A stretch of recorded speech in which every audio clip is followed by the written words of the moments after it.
Assalamualaikum. Dear students, in this video we are going to learn English chapter 1 from your English course book, and the name of the chapter is You Can No Longer Reach Me, said the Sky. Sky क्या कह रहा है कि अब तुम लोग जो है मुझ तक नहीं पहुंच सकते हो, मुझे नहीं छू सकते हो. Actually this story is based on a Nigerian folk tale. ये कहानी जो है नाइजेरिया के एक फोक टेल से ली हुई है. फोक टेल का मतलब ये हुआ कि ऐसी कहानियाँ, ऐसे टेल्स जिसमें कि एक ख़ास ग्रुप के बारे में बात की जाए, एक ख़ास रीजन या कल्चर के बारे में बात की जाए या उसके बारे में बताया जाए, वैसे कहानियों को हम लोग फोक टेल कहते हैं. उसके बाद इसमें वार्म अप दिया हुआ है जिसमें आप लोगों को कुछ पिक्चर्स देख रही हैं. इस सारे पिक्चर्स में कॉमन ये है कि यहाँ हमारा एनवायरनमेंट हमें बर्बाद होता हुआ दिख रहा है. आप लोगों को ये करना है कि घर में अगर आपके कोई बड़े भाई बहन हैं तो उनसे ये डिस्कस कीजिएगा कि ये जो सारी बर्बादी है उसका रीज़न क्या है और इस बर्बादी को हम लोग होने से कैसे रोक सकते हैं. अब हम लोग कहानी स्टार्ट करते हैं. Folk tales are passed down over generations. They model behaviors and teach how to lead a meaningful life. Folk tales जो है जनरेशन ओवर जनरेशन क्या होते हैं, पास होते हैं, और ये हमारे मॉडल करती हैं हमारे बिहेवियर्स को बनाते हैं और ये बताते हैं कि एक मीनिंगफुल लाइफ कैसे जी जा सकती है. The telling of these tales contains stories, songs, jokes, legends and music of a particular culture or a social group. Here is a folk tale from Nigeria on greed and how it can lead to environmental destruction. Folk tale में क्या होगा? कहानियाँ होंगी, गाने होंगे और भी बहुत कुछ हो सकता है जो कि एक ख़ास कल्चर से रिलेट करे या ख़ास ग्रुप ऑफ पीपल से रिलेट करे. ये कहानी जो नाइजीरिया से ली गई है इसका बेसिस क्या है? ग्रीड. ग्रीड मीन्स लालच, और ये लालच जो है इन्वायरमेंट को कैसे बर्बाद करेगी हम लोग इसमें पढ़ेंगे आगे. How distance and unreachable the sky looks when you look up towards it.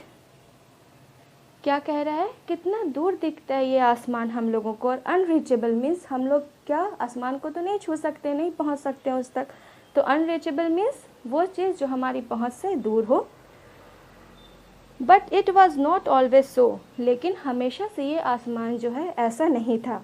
A very long time ago the sky was close, rather so close that one could reach up to it.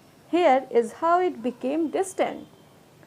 बहुत ज़माने की बात है, बहुत पहले की बात है जब ये स्काई क्या था, हमारे बहुत करीब था कि हम लोग उसको हाथ बढ़ाकर उस तक पहुंच सकते थे. Here is how it became distance. तो हम लोग आगे क्या पढ़ेंगे कि ये दूर कैसे हो गया अब. Close to the earth and to its humans, the sky was as abundant as it was expansive. It generously offered the people all the food they needed from its largesse. Close to the earth means ये किसके करीब था? ज़मीन के करीब था और इंसानों के करीब था. और ये जितना अबेंडेंट था, इसके पास जितनी सारी चीज़ें थी इतना ही बड़ा था. एक्सपेंसिव. आपके बुक के लास्ट में कुछ हार्ड वर्ड्स दिए हुए हैं, आप लोग उसको ज़रूर पढ़िएगा.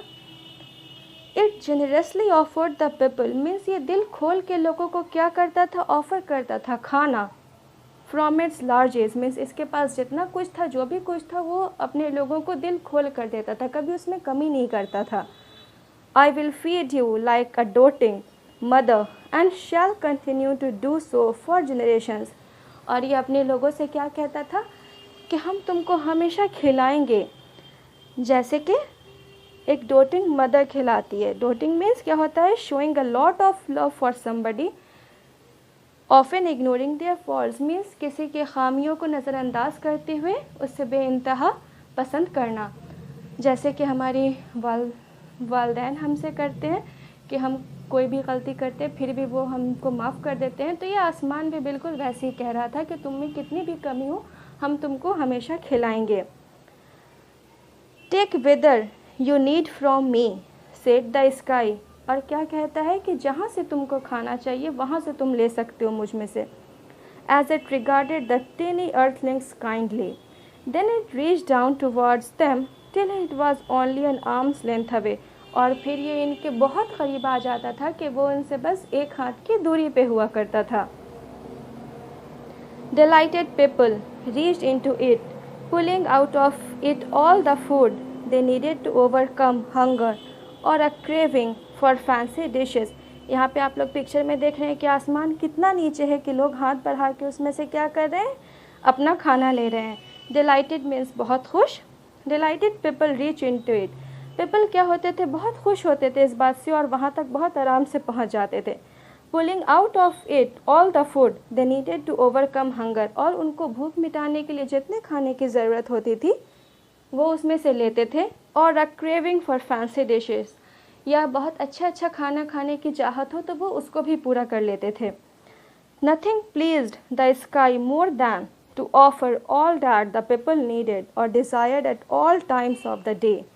और आसमान भी इससे बहुत खुश होता था. प्लीज़ मीन्स खुशी. आसमान को इससे ज़्यादा खुशी और नहीं हो सकती थी कि लोग अपनी ख्वाहिश जो है उससे क्या कर रहे हैं, पूरी कर रहे हैं उसमें से खाना लेकर. They were light meals for breakfast and round meals for lunch and dinner. खाना अलग से, नाश्ता अलग से और बहुत सारी चीज़ें खाने को मिलती थी उनसे. When the dazzling sun was high in the sky, the food it offered was spicy and exciting. जब सूरज क्या होता था, निकलता था सुबह सवेरे, चमकदार सूरज, तो खाना कैसा मिलता था लोगों को, बिल्कुल स्पाइसी, मसालेदार और exciting. In cold winters means ठंड में, people got pale and gently flavoured cold dishes. At night it offered bright little snacks from its starry reservoir for people to munch on. और रात में वो अपने तारों के गुच्छों में से उनको बहुत टेस्टी खाना दिया करता था ताकि लोग उसको खुशी खुशी खाएं. All that people needed to do was to break off or snip off a bit of the sky for their needs. सिर्फ लोग को क्या करना था, आसमान का एक टुकड़ा तोड़ना होता था और उनको खाना मिल जाता था, उनका मनपसंद खाना. Everyone was happy. और सारे लोग क्या थे, बहुत खुश थे. Time passed and slowly people forgot that they needed to be thrifty and often broke off much larger chunks than they actually needed. जैसे जैसे वक्त गुजरता गया लोग ये भूलते गए, है ना. Needed to be thrifty. Thrifty means कि हम लोग जो भी चीज़, जो भी हम लोग को रिसोर्स हो उसको हम लोग बहुत केयरफुली इस्तेमाल करें और उसको वेस्ट ना करें. And often broke of much larger chunks. जितने की उनको ज़रूरत होती थी वो उससे ज़्यादा, बहुत ज़्यादा तोड़ लिया करते थे. They ate what they could and tossed aside the remaining into the flowing waters of the rivers or ditches. जितना उनको खाने की ख्वाहिश होती थी वो खा लेते थे, जितनी उनको भूख होती थी, और बाकी जो बचता था वो इधर उधर फेंक दिया करते थे. They stopped caring about how much they took. Oh, there's plenty in the sky's reserve, they would say. अब उनको ये ख्याल करना उन्होंने बंद कर दिया था लोगों ने कि उनको खाना कितना लेना है, कि वो अपने भूख के हिसाब से ही स्काई से लें.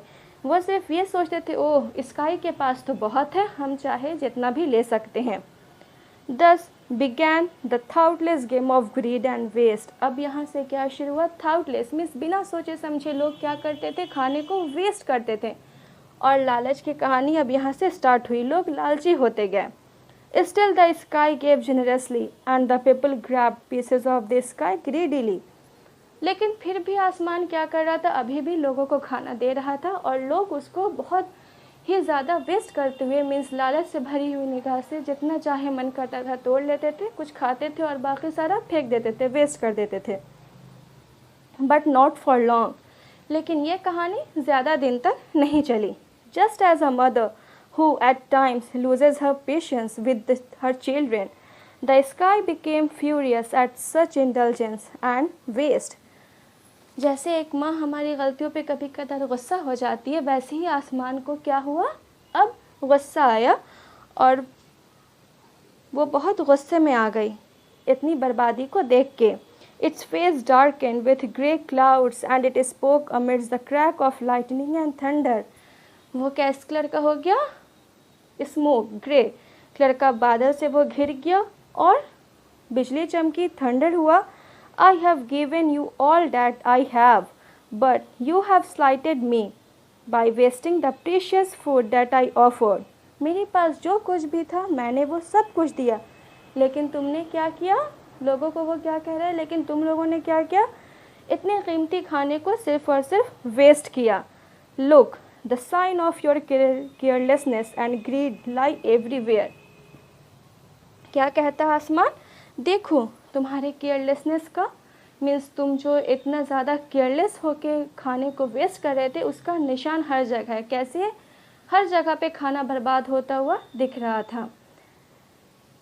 आज की स्टोरी के लिए इतना ही। आप लोग जो हार्ड वर्ड्स है उसको ज़रूर प्रोनाउंस अच्छे से करने की कोशिश करेंगे, मीनिंग पढ़ेंगे और से हो सके तो सेंटेंस भी प्रैक्टिस करेंगे। और आपके बुक में जो यहाँ पे साइड में क्वेश्चन दिया गया है, why did people stop caring about how much food they took from the sky, उसको ज़रूर कीजिएगा। इंशाल्लाह we will meet in next video. आगे की कहानी लेके हम लोग नेक्स्ट वीडियो में मिलेंगे।